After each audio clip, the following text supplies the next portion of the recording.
বিসমিল্লাহির রহমানির রহিম। আসসালামু আলাইকুম। Welcome back to my channel. সবাইকে আবারও স্বাগতম জানাচ্ছি নতুন একটা রেসিপি ভিডিও দেখার জন্য। আজকে শেয়ার করব সুজি এবং পাকা আম দিয়ে দুর্দান্ত স্বাদের একটা পিঠা রেসিপি। এই পিঠাটা পাকা আম দিয়ে তৈরি করার কারণে সুন্দর একটা ফ্লেভার অ্যাড হয়, যার কারণে ছোট থেকে বড় সবাই অনেক বেশি পছন্দ করে। পিঠাটা বানানো যেমন ইজি, খেতেও আলহামদুলিল্লাহ অনেক বেশি মজাদার।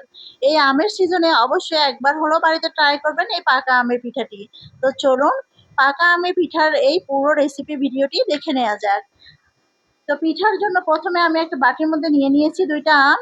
এবার আম থেকে আমের পিউরিটাকে আমি আলাদা করে নিব। আমের পিউরিটা আমার রেডি হয়ে গিয়েছে। এবার আমি চলে যাব চুলাতে। চুলাতে একটা কড়াই বসিয়ে তাতে দিয়ে দিব আমি 1 কাপের একটু কম সুজি। সুজিটা দেওয়ার পর আমি লো আঁচে এটাকে ভেজে নিব 1.5 থেকে 2 মিনিট।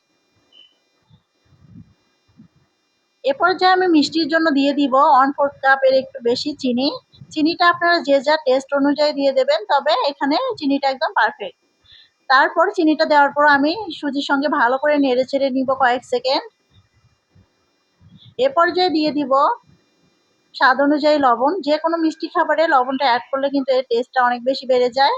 তারপর যে আমের পিউরিটুকু আমি বের করে রেখেছিলাম সেই পিউরিটুকু আমি সুজির মধ্যে দিয়ে দিব এবং আমের বাটিটা ধুয়ে সামান্য পরিমাণ পানি এখানে অ্যাড করে দিব। এবার মিডিয়াম টু লো এর মাঝামাঝিতে রেখে আমি সুজিটাকে একটা ডোতে তৈরি করে নিব। আমরা যেভাবে আটা রুটি করি ঠিক সেভাবে একটা ডো তৈরি করে নিব। আমি এ পর্যায়ে চুলার আঁচটাকে একদম লোতে রেখে দিয়েছি।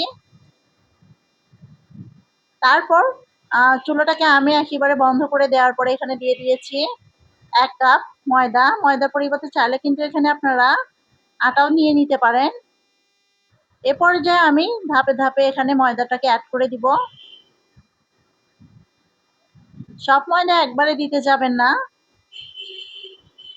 এরকম একটি স্মুথ ডো আমি তৈরি করে নিব। গরম থাকা অবস্থাতেই কিন্তু ডোটাকে ভালো করে মথে নিতে হবে। আমি সামান্য পরিমাণ ময়দা দিয়ে একটা স্মুথ ডো তৈরি করে নিলাম। এবার ডোটাকে আমি 2টা ভাগে ভাগ করে একটাকে সাইডে রেখে দিব এবং একটাকে ভালো করে মথে নিয়ে একটা গোল বল তৈরি করে নিয়ে হাত দিয়ে প্রেস করে বেলুনের সাহায্যে একটা রুটি বেলে নিব। রুটিটার পুরুত্ব কেমন হবে সেটা আমি দেখিয়ে দিচ্ছি। ঠিক এমনই হবে এর পুরুত্ব। এবার আমি এই পিঠাগুলোকে শেপ দেওয়ার জন্য একটা কুকি কাটা নিয়েছি। আপনারা চাইলে যে কোনো বয়ামের ঢাকনা নিয়ে নিতে পারেন বা চাকু দিয়ে কেটেও যে কোনো শেপ কিন্তু আপনারা দিয়ে নিতে পারেন। এভাবে আমি কুকি কাটারের সাহায্যে সমস্ত পিঠাগুলোকে শেপ দিয়ে নিয়ে নিব। পিঠাগুলো বানাতে আসলে এত বেশি ভালো লাগে।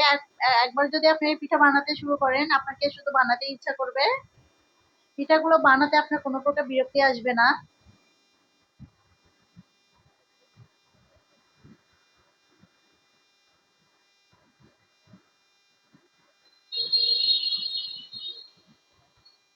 আমি একটা ডিশের মধ্যে সমস্ত পিঠাগুলোকে উঠিয়ে নিচ্ছি। এই তো আমার সবগুলো পিঠা বানানো হয়ে গেছে, আমার কিছুটা অংশ আছে। এবার আমি পিঠাগুলোকে ভাজতে চলে আসলাম সরাসরি চুলাতে। চুলাতে একটা কড়াই মানে ফ্রাই প্যানে আমি পর্যাপ্ত পরিমাণ তেল আগে থেকে গরম করে রেখেছিলাম। তারপর একটা একটা করে পিঠা আমি এর মধ্যে দিয়ে দিব। তবে এ পর্যায়ে আপনাকে অবশ্যই মানে তেলটাকে কিন্তু হাই হিটে গরম করে নিতে হবে। তেলটা কিন্তু খুব বেশি গরম না হলে কিন্তু পিঠাগুলো ফুলবে না। আর যদি তেলটা খুব বেশি গরম হয়ে যায় তাহলে কিন্তু পিঠাগুলো দেওয়ার সঙ্গে সঙ্গে ফুলে উঠবে। এক পাশ হয়ে গেলে আমি অপর পাশটাকে উল্টিয়ে দিব। এই পিঠাগুলো ভাজতে একদমই সময় লাগে না। দেখতেই পাচ্ছেন আমার পিঠাগুলো ফুলে কিন্তু টইটম্বুর হয়ে গিয়েছে। আপনার চাইলে পিঠাগুলোকে ব্রাউন কালার করে নামিয়ে নিতে পারেন, মানে যে কোনো একটা পছন্দ অনুযায়ী কালার হলেই আপনারা নামিয়ে নিতে পারবেন। 2 মিনিটের মতো ভাজলে পিঠাগুলো কিন্তু সুন্দরভাবে ভাজা হয়ে যাবে। আমি এইরকম একটা কালার করে পিঠাগুলোকে উঠিয়ে নিচ্ছি। পিঠাগুলো ভাজার পর এতটা আকর্ষণীয় হয় যে আপনার মানে দেখে লোভ সামলাতে পারবেন না। তারপর আমি একটা স্ট্রেনারের সাহায্যে আমি এগুলোকে উঠিয়ে নিচ্ছি। সার্ভিং ডিশে আপনাদেরকে সার্ভ করে দেখিয়ে দিচ্ছি পিঠাগুলো কতটা সুন্দর হয়েছে। পিঠাগুলো ভাজার 2 ঘন্টা পর আমি এগুলোকে আপনাদের সামনে সার্ভ করে দেখিয়ে দিচ্ছি। দেখুন পিঠাগুলো কতটা এখনো ফুলকো রয়েছে। পিঠাগুলো কিন্তু ভাজার পরে একদম ফুলকো থাকবে ২ থেকে ৩ দিন। পিঠাটা কতটা ফুলকো এবং সফট হয়েছে দেখিয়ে দিচ্ছি দেখুন। প্রতিটা পিঠাই কিন্তু একদম ফুটবলের মতো ফুলকো হবে। নাস্তার টেবিলে আপনি যখন এই পিঠাগুলো পরিবেশন করবেন তখন আপনার চোখ শুধু এই পিঠাগুলোর দিকেই থাকবে। তো রেসিপিটি আপনাদের কাছে কেমন লেগেছে অবশ্যই কমেন্ট করে জানাবেন। যদি ভালো লাগে অবশ্যই একটা লাইক দিয়ে রাখবেন এবং শেয়ার করবেন। আজকের মতো বিদায় নিচ্ছি। আল্লাহ হাফেজ। আসসালামু আলাইকুম।